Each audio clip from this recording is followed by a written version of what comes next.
Every autumn, the leaves in an American yard are treated as one big cleanup problem. They are not. A leaf on a lawn, a leaf beneath an oak, and a leaf beside a wooden deck each call for a different decision. Bag everything and you discard habitat and organic matter. Ignore everything and you can smother turf or create a fire hazard. But sort those leaves by location, and one afternoon of yard work can protect pollinators, feed soil life, and build next year's mulch without buying another bag. Walk through a typical neighborhood after the first hard frost. Along the curb, paper sacks and plastic bags are packed with maple, oak, birch, and sweet gum leaves.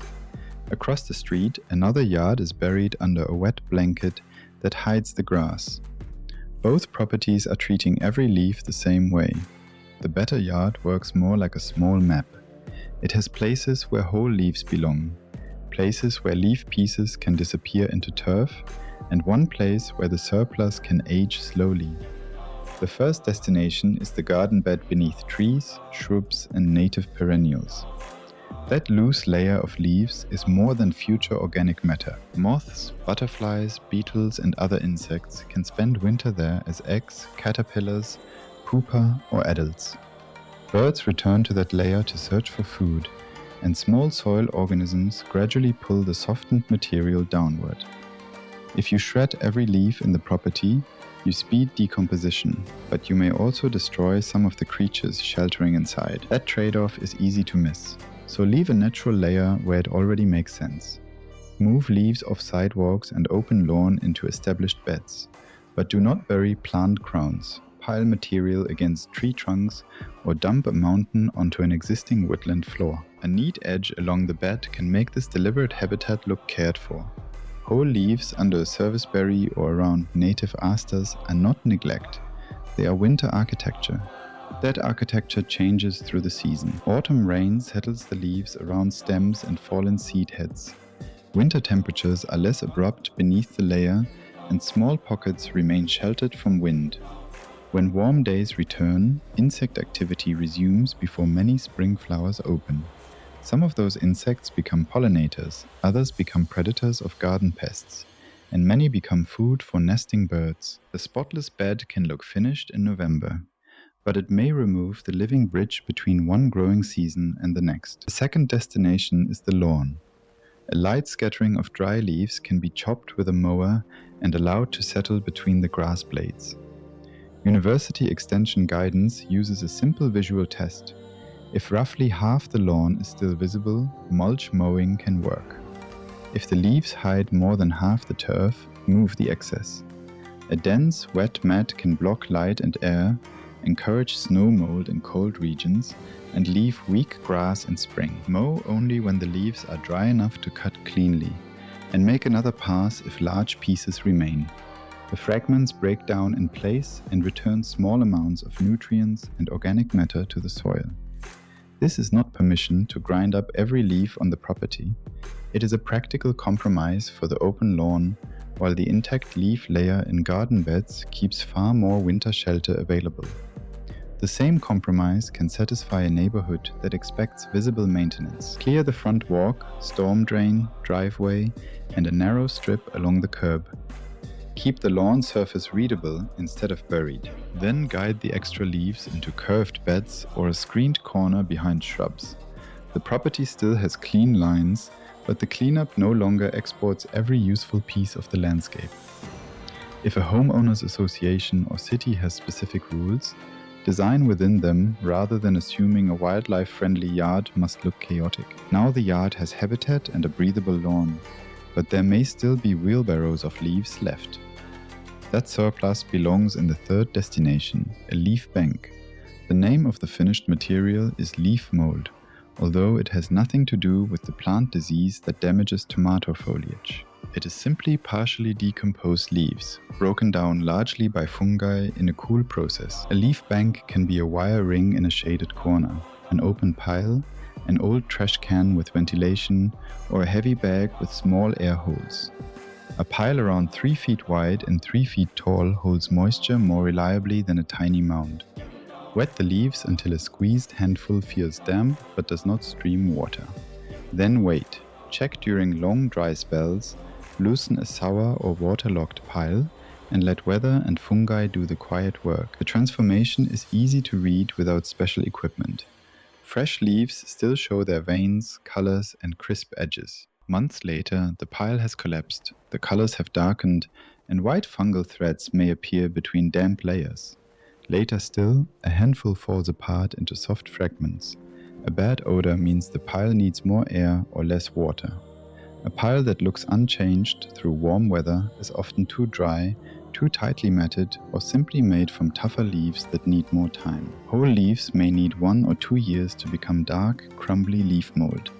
Shredded leaves can be ready in roughly 6 to 12 months when moisture and temperature cooperate. A hot southern autumn, a cold northern winter, a rainy Pacific Northwest yard, and a dry interior garden will not run on the same clock.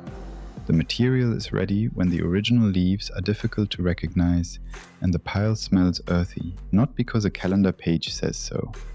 That slower timeline matters because leaf mold is not a shortcut fertilizer. Finished compost is made from a balanced mixture of carbon-rich and nitrogen-rich materials. Leaf mold begins mostly with carbon-rich leaves, so its best role is conditioning and covering soil. It helps create a softer surface, moderates moisture loss, and supports soil organisms. It will not replace a soil test, correct every clay drainage problem, or supply all the nitrogen that vegetables need.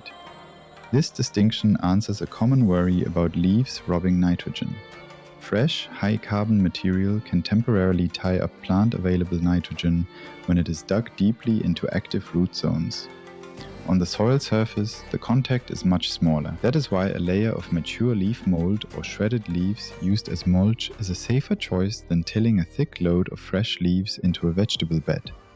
Let decomposition happen above the soil and allow earthworms and weather to incorporate it gradually. When the leaf mold is ready, spread it as a surface mulch around established perennials, shrubs, and trees, keeping it away from stems and trunks. Add it to annual beds as organic matter, but remember that hungry crops may still need nutrients based on a soil test.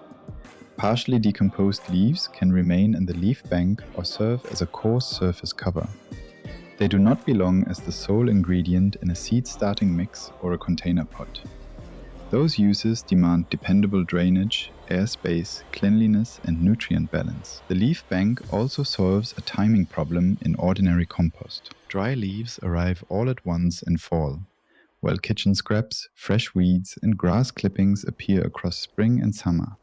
Store the leaves separately, and you have a reserve of carbon-rich material when the compost pile becomes too wet or too green.